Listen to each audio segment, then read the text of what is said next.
নমস্কার বন্ধুরা, আজ আমি বানাবো কাঁচা টমেটোর ঝাল। কড়াই গরম হয়ে গেছে, তেল গরম করতে দিলাম। তেল গরম হয়ে গেলে এতে পাঁচফোড়ন দিয়ে দিলাম।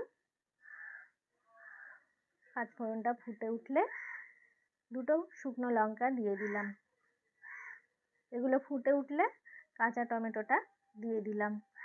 ভালো করে নাড়িয়ে নিতে হবে।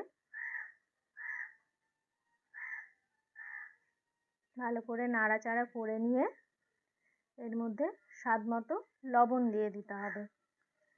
যেহেতু এটা জল ছাড়াই রান্না হবে, লবণ দিলে খুব তাড়াতাড়ি সেদ্ধ হয়ে যায়। 1 চিমটে হলুদ দিলাম।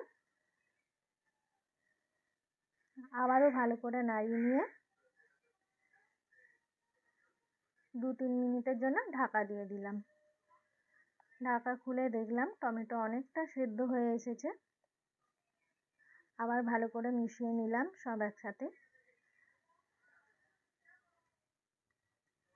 এরপর দিয়ে দিলাম সর্ষে বাটা, 2 চামচ মতো দিয়েছি।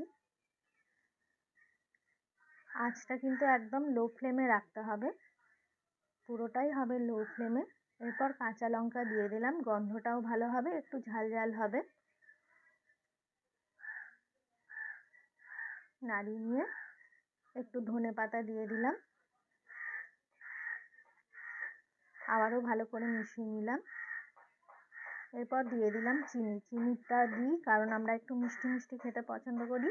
এটা অপশনাল, কেউ নাও দিতে পারো। এরপর একটু কাঁচা সর্ষের তেল দিয়ে দিলাম, এটাতে স্বাদটা আরও বেড়ে যাবে। এরপর আমার তৈরি হয়ে গেল কাঁচা টমেটোর ঝাল।